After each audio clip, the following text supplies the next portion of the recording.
Este fue el cierre del viernes en el mercado, mientras que el cierre semanal no fue tan malo. Fíjense que algunos sectores incluso quedaron en positivo. ¿Qué pasó esta semana? Esta semana sucedieron algunas cuestiones históricas. Tuvimos el reversal intraday más fuerte que tuvo desde hace mucho tiempo el mercado, después de presentar el dato de inflación. ¿Qué pasó el jueves en la bolsa? ¿Por qué todo apuntaba a abrir tan negativo y terminó poniéndose positivo a la mitad de la rueda? Veamos el gráfico y veamos qué pasó en esa jornada. Fíjense, este había sido el dato de inflación presentado, tanto la inflación núcleo como la mensual y por lo tanto la interanual terminaron por encima de las expectativas. Fíjense, acá podemos ver que la inflación núcleo, digamos, quita todo lo que tiene que ver con energía del índice de precios al consumidor, que es sobre el cual se mide la inflación. Se mide cuánto crece el índice de precios al consumidor, que es una cartera de productos que utiliza la gente supuestamente. Bien, hay un video donde explicaba por qué esta no es la mejor forma de medir la inflación, pero bueno, es al fin y al cabo la que se utiliza. Fíjense que la núcleo tuvo un aumento de 0.6% contra el 0.5% esperado y el 0.6% anterior. Fíjense que la intermensual, o sea, cuánto creció durante el mes de septiembre, si bien estamos en octubre, siempre se conoce la inflación del mes anterior. Fue del 0.4 contra el 0.2 esperado, o sea, por encima del anterior y por encima del 0.1 del mes pasado. ¿Por qué esto aparece en verde? Porque generalmente la página de la cual tomo esta información, que es Investing, te muestra en verde cuando el dato es positivo. La inflación es positiva para el dólar, ¿bien? No para los mercados. El hecho de que sea un aspecto que puede influir de forma positiva en el dólar tiene que ver con el hecho de que la Reserva Federal va a intentar bajarla subiendo la tasa de interés, que es lo que rinden los bonos, y de una u otra forma termina repercutiendo en el costo que tiene conseguir dólares, porque sacan liquidez del mercado. Como aumenta el costo de conseguir dólares, sube el valor del dólar respecto a un montón de otras divisas, respecto al oro, respecto al euro, respecto a la libra, respecto a cualquier divisa. Por eso aparece verde. Es un dato positivo para el dólar, negativo para los mercados medidos en dólares. Por lo tanto, tenía toda la pinta de que esto iba a abrir rojo, ¿sí? Fíjense que el interanual quedó en 8.2% contra el 8.1% esperado y 8.3% pasado, es decir, la inflación interanual sí bajó. Esto no tiene mucho que ver porque si bien el dato intermensual de agosto fue del 0.1%, el interanual tiene que ver con cuánto fue la inflación de septiembre del año pasado, que evidentemente fue menor a la que tuvimos, perdón, fue mayor a la que tuvimos hoy, y por eso bajó de 8.3 a 8.2. La intermensual de hace un año fue del 0.5%. Por eso hoy con el 0.4 bajamos una décima. De todos modos, esto no es demasiado relevante porque estamos hablando de una inflación de hace un año. Lo que sí es relevante es que subió respecto al mes pasado y respecto a las estimaciones que teníamos para este mes. Esto, digamos, técnicamente debería haber repercutido de forma negativa en el mercado, incluso lo veíamos en los futuros de los índices. La misma mañana del jueves teníamos al S&P 500 en los futuros cayendo un 2%, el Nasdaq cayendo un 3% casi. Fíjense, esto es jueves 13 del 10 a las 9:37 de la mañana, estábamos a menos de una hora de la apertura de los mercados y caía un 3% los futuros del Nasdaq. De hecho, vamos a ver enseguida en el gráfico que la rueda abrió negativa.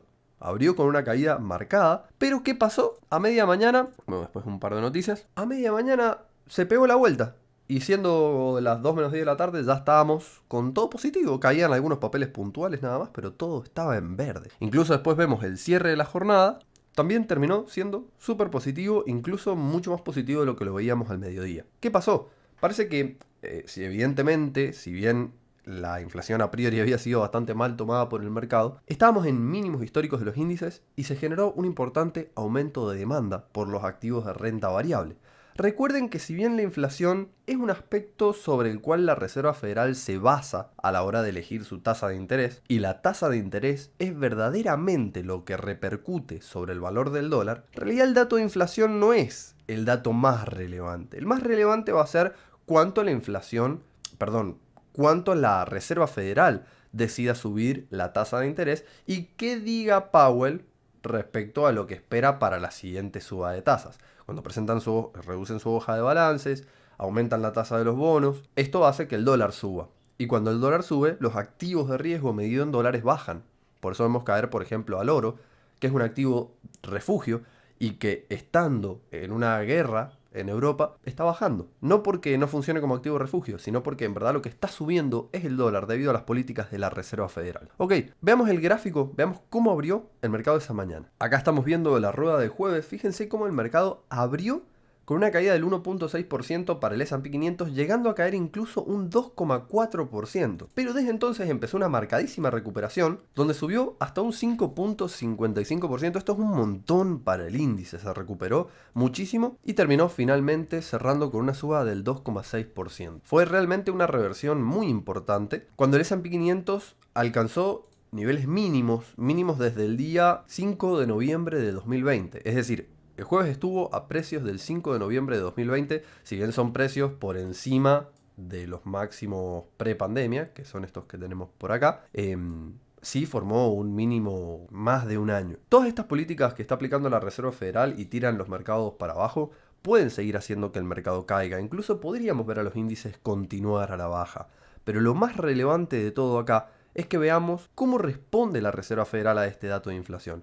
El mercado ya vimos que efectivamente no se lo tomó mal. Lo que parecía a principio de la rueda que iba a ser una rueda muy negativa, finalmente terminó cerrando en positivo.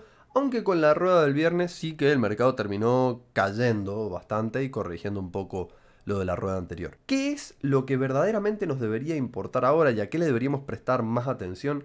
A lo que diga la Reserva Federal y su elección de tipos de interés. ¿Cuándo va a ser esa elección de tipos de interés? Bueno, eso lo podemos ver en el calendario económico, se los voy a compartir ahora. Fíjense, se los dejo acá en pantalla. El día miércoles 2 de noviembre del 2022 vamos a conocer el statement de la Reserva Federal y su tasa de interés. Después va a hablar Powell, bien, como siempre, después de la decisión de tipos. Va a ser a las 3 de la tarde, horario de Argentina, del miércoles 2 de noviembre. Recién en 2 semanas más vamos a ver la decisión de tipos de interés. ¿Cómo puede reaccionar el mercado de acá a dentro de 2 semanas, cuando verdaderamente conozcamos la decisión de tipos de interés de la Reserva Federal? Se va a mover especulativamente en base a rumores que empiecen a circular o en base a lo que empiecen a decir algunos miembros de la Reserva Federal o comentarios que surjan a raíz de este dato de inflación. Es posible que durante estas 2 semanas el mercado no tenga movimientos demasiado fuertes, a menos que salga alguien a hablar y a mencionar, sobre todo si es uno de los miembros del FOMC, que salga a hablar de los tipos de interés y cómo la Reserva Federal puede tomar esa tasa de inflación que tuvimos el mes pasado. Pero verdaderamente el dato importante va a ser el 2 de noviembre. Ese día va a ser un día de bastante volatilidad en base a los tipos de interés. Se espera que lo suban 0,75%, que es lo que la Reserva Federal lo viene subiendo.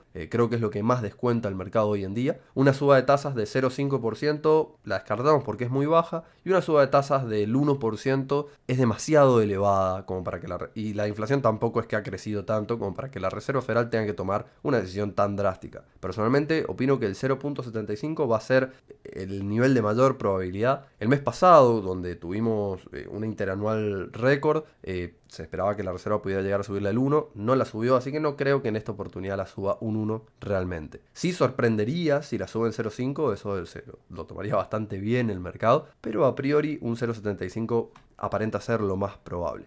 ¿Vos qué pensás? ¿La Reserva Federal va a seguir subiendo la tasa? ¿La va a subir más? ¿La puede llegar a subir un 1% para bajar la inflación? Que sigue siendo superior al 8% interanual. Recuerden que Estados Unidos tuvo históricamente una inflación del 1-2%. Hablar de un 8 es hablar de una inflación de 4 a 8 veces mayor a la habitual. Imaginen ustedes la inflación, por ejemplo, del país que sean, como la de Argentina, que habitualmente fue del 50, multiplicarla por 4, por 8, estaríamos hablando de inflaciones del 200 a 400% interanual. Es una hiperinflación lo que está teniendo Estados Unidos. Es muy alta comparado con lo habitual. Hoy en Argentina estamos teniendo una inflación del 100%, que es el doble de lo habitual. Bueno, en Estados Unidos estamos hablando de 4 a 8 veces lo habitual. Es mucho más grande la diferencia de inflación que estamos teniendo hoy en Estados Unidos comparado con la que estamos viviendo en Argentina. Imagínense cómo afecta a la sociedad esto.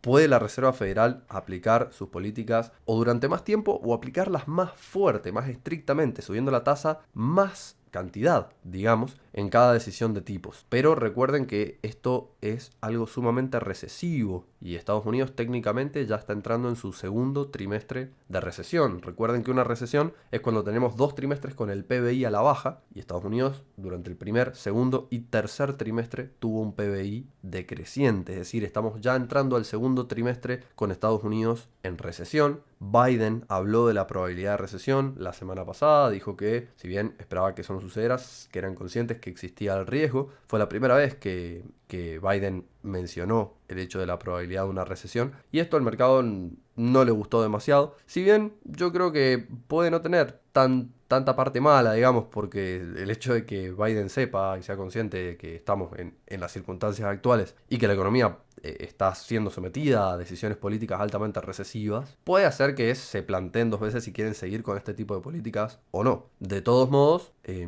yo creo que van a saber llevarlo de la forma correcta. Tienen que bajar la inflación, eso es evidente, no pueden dejar que la inflación se vaya por las nubes. Todo esto a causa de las decisiones que se tomaron para salvar la economía durante la pandemia. Hay que hacerle frente a eso. Y bueno, acá están claramente las consecuencias. Vamos a ver cómo sale la tasa de interés a principios de noviembre y esperemos que no vayan a subirlo un 1% porque si no el mercado podría tomárselo bastante negativo. Espero que les haya gustado este video, gracias por verme y posiblemente la semana que viene estemos arrancando con un nuevo tipo de contenido. No voy a decir nada por ahora, pero ya se van a estar enterando la semana que viene. Les mando un saludo y nos vemos.